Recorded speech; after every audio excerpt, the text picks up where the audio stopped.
श्रीराम समर्थ. सद्गुरू श्री ब्रह्मचैतन्य गोंदवलेकर महाराज यांचे प्रवचन 26 जून. नियम थोडा करावा पण तो शाश्वताचा असावा.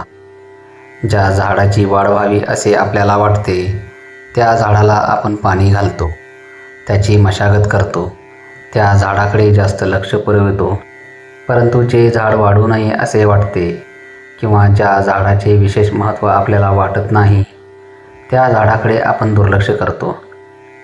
तसे जेणेकरून परमेश्वराच्या ठिकाणी बुद्धी स्थिर होईल त्याची जोपासना करावी. देहाकडे, विचाराकडे, विषयाकडे दुर्लक्ष करावे म्हणजे आपोआपच त्यांचा विसर पडेल. ज्याप्रमाणे एखाद्या झाडाची जोपासना करताना त्याला गुराढोरांनी खाऊ नये म्हणून त्याच्या भोवती कुंपण घालावे लागते, त्याप्रमाणे परमार्थ हा खरा कुंपणातच ठेवावा. तो जितका गुप्त राहील तितका चांगला. त्याचे प्रदर्शन झाले तर त्याला दृष्ट लागते. म्हणून परमार्थ हा कोणाच्या न कळत परंतु अत्यंत आवडीने करावा. झाड लावल्यावर ते किती वाढले आहे हे कुणी रोज उकरून पाहत नाही.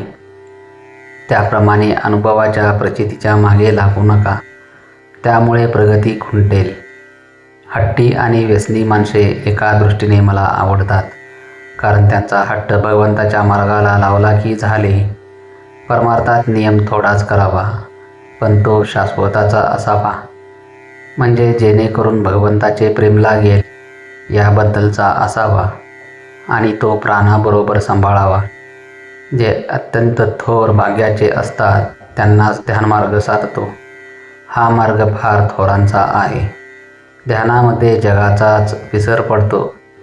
त्या अवस्थेमध्ये दिवस काय पण 5 वर्षेसुद्धा जातील पण त्याच्या देहाला काही होणार नाही.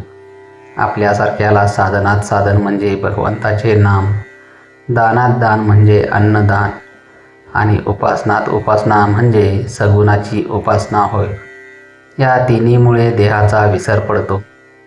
म्हणून शक्यतो या 3 गोष्टींची कास धरा. मनुष्याची साहजिक प्रवृत्ती व्याप वाढविण्याकडे असते. द्वैत वाढवून त्यात अद्वैत पाहण्यात आनंद असतो, हेही खरे.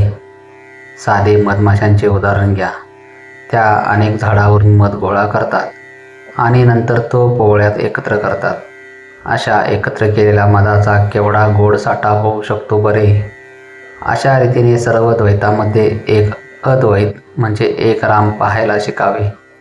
आणि ज्याला सर्वत्र राम पाहणे असेल त्याने स्वतःमध्येच राम पाहून प्रत्येक कृती ही रामाची समजावी. स्वतःमध्ये राम पाहिल्याशिवाय तो सर्वत्र पाहता येणार नाही. तेव्हा स्वतःचा म्हणजेच देहाचा विसर पडल्याशिवाय सुख लाभणार नाही.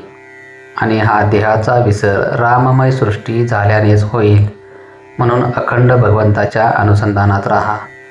जय जय रघुवीर समर्थ. आजचे बोधवाक्य. परमार्थाला अगदी स्वतःपासून सुरुवात करायची असते. श्रीराम समर्थ.